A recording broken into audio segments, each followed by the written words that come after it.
22 अप्रैल 2025 को जम्मू कश्मीर के अनंतनाग जिले में एक हमला हुआ जिसमें 26 लोगों की मौत हो गई और 20 से ज़्यादा लोग घायल हुए।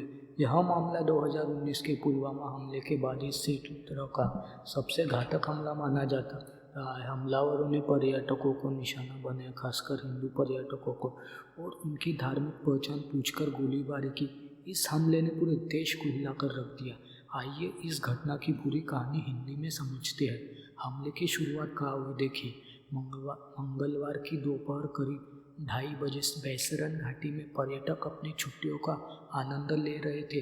यह इलाका अपनी खूबसूरत वादियों के लिए मशहूर है, जिसे मिनी स्विट्जरलैंड भी कहा जाता है। करीब 45 पर्यटकों का एक समूह वहाँ घूम रहा था।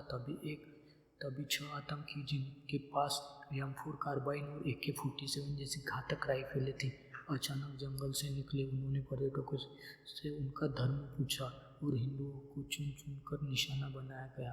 कुछ मामलों में आतंकियों ने लोगों को इस्लामिक आयतें पढ़ने को कहा और जब वे ऐसा नहीं कर पाए तो उन्हें गोली मार दी।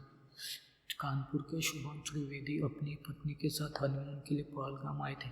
आतंकियों ने उनसे पूछा, हिंदू हो या मुस्लिम? शुभम ने गर्व से कहा, हम हिंदू हैं।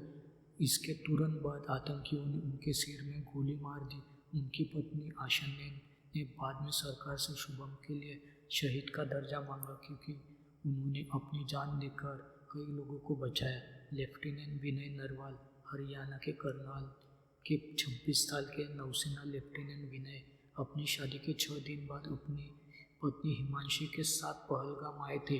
आतंकी ने उनसे उनकी धार्मिक पहचान पूछी और हिंदू होने की बात सुनकर उनकी गर्दन और सीने और जांघ में 3 गोलियां मारी। हिमांशी ने आतंकियों से सवाल किया, मेरे पति को क्यों मारा? जवाब में आतंकी ने कहा, जाओ यहाँ से, और उन्हें छोड़ दिया।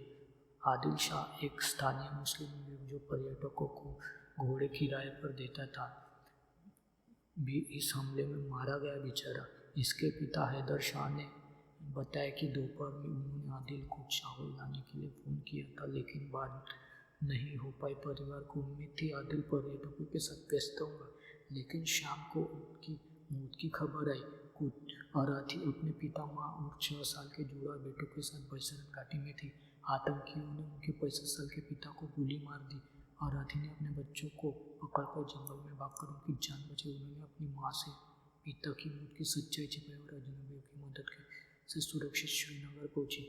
यह परिवार चमत्कारिक रूप से बच गया। आतंकियों की गोलीबारी के बीच में अपनी पत्नी और बेटे के साथ जमीन पर लेट गए। पत्नी के आत्मविश्वास से उन्हें हिम्मत दी और वे जंगल में भागकर अपनी जान बचाने में कामयाब रहे।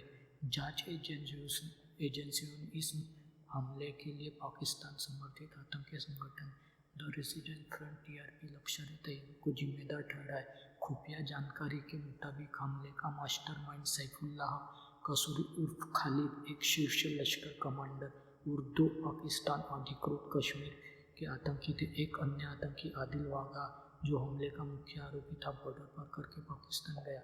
TRF ने हमले की जिम्मेदारी लेते हुए दावा किया है कि यह हमला कश्मीर के विशेष दर्जे को खत्म करने और गैर स्थानीय लोगों को बसने के खिलाफ भारत सरकार और मीडिया ने इसे पाकिस्तान की साजिश बताया, क्योंकि हमले से पहले पाकिस्तान के सेना प्रमुख जनरल असीम मुनीर ने कश्मीर को पाकिस्तान की जुगुलर बयान कहकर भड़काऊ बयान दिया था।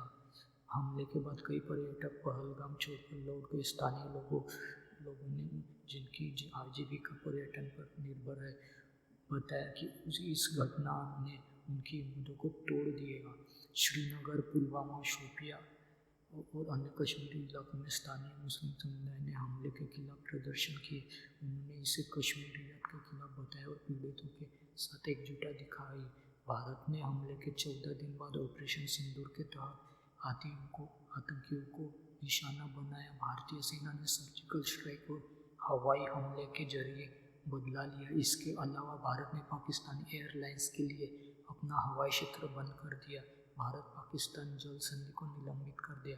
सोशल मीडिया पर वीडियो वायरल हुआ जिसमें दावा किया गया कि हमले के दौरान कुछ लोग हंस रहे थे।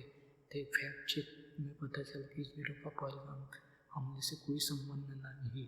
पहलगाम हमला एक सुनियोजित और क्रूर आतंकी साजिश थी, जिसमें मासूम पर्यटकों की जान ली गई। कश्मीर की खूबसूरत वादियों को फिर से खून से रंग दिया। इस घटना ने केवल पीड़ितों को परिवार को दुख पहुंचाया, बल्कि कश्मीर के स्थानीय लोगों को और पर्यटन उद्योगों को भी गहरी चोट दी। भारत सरकार ने कड़ी जवाबी कार्रवाई की, लेकिन यह हमला एक बार फिर याद दिलाता है कि आतंकवाद के खिलाफ लड़ाई। अगर आपको जानकारी